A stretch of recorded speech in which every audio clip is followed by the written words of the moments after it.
Before we get to Amin's most evil billionaires list, I did want to get his thoughts on, Rudy Gobert said, anytime Steph's not out there, Draymond's going to get ejected. And I think it was Haberstroh that ran some of the numbers. 7 of his last 11 ejections are Steph's not playing in that game. And Draymond's like, I'm a champion. I'm frustrated. I don't feel like playing either. Why do I have to play?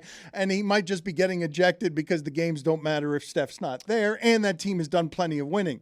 The 5-game suspension, what was your thought on all of that, given that Draymond has a resume that is unlike anyone else's in the league when it comes to dirty play and just nonsense? Let me just say this. If the NBA commissioner job was up for election, I would be running Oppo stuff against Adam Silver all the time about how he's soft on crime. Because 5 games for a guy with a noted history of violence seems a little light, right? Particularly given the circumstances. It wasn't, hey, he got fouled hard and got into somebody's face and they started shoving and next thing you know, we got a fight. It was an altercation that had nothing to do with the guy he attacked. And he ran across the floor and it happened 100 seconds into the game. That's a level of, he came to fight. And to me, as a league, I look at that and I say, 5 games is the punishment for that? For me to take out someone that I've been wanting to take out for a while? That doesn't seem like a strong enough detriment to other guys who have problems with people. I find super interesting the conflict that roils at the center of Draymond gets rewarded for all of the things Draymond has been. They are not punishments, and yet still, Draymond feels like he is persecuted and a victim and someone who's over-punished. My guess is that whenever his pod comes out and he gets the attention that comes with being the electric, the high wire that is, you are a player that under other circumstances could not nearly be this famous.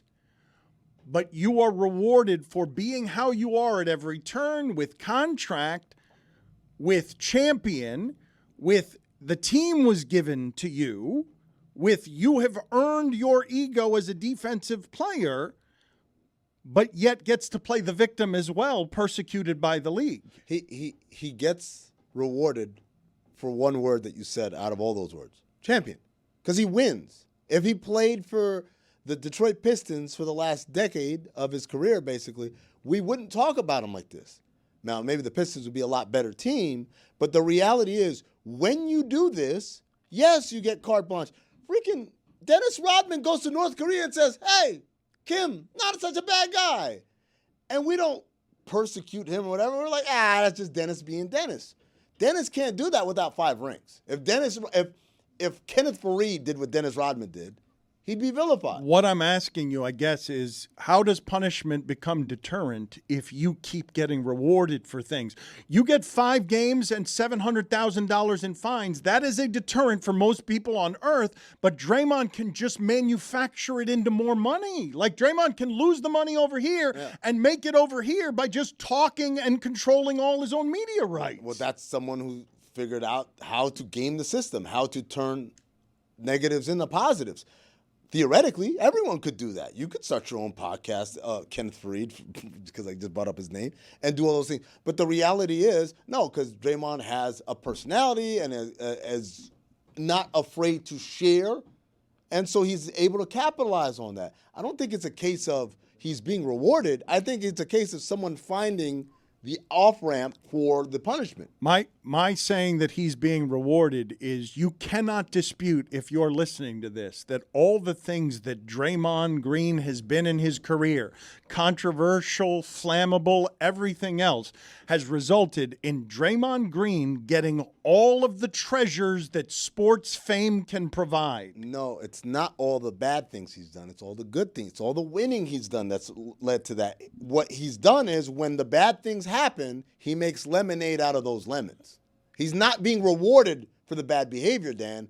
He's merely finding a way to turn the bad behavior into positive. They've got other guys on that roster who have won multiple championships. And when have they been vilified?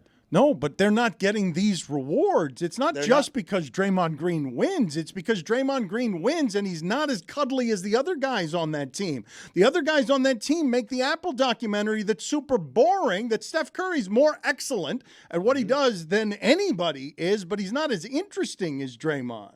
And I think that's the point. The point is he hasn't figured out how to make his lemonade like Draymond has. You really like your lemonade. Draymonade. Why are you pleased with that? Lemon Drade. That was good. Hey, yo. No.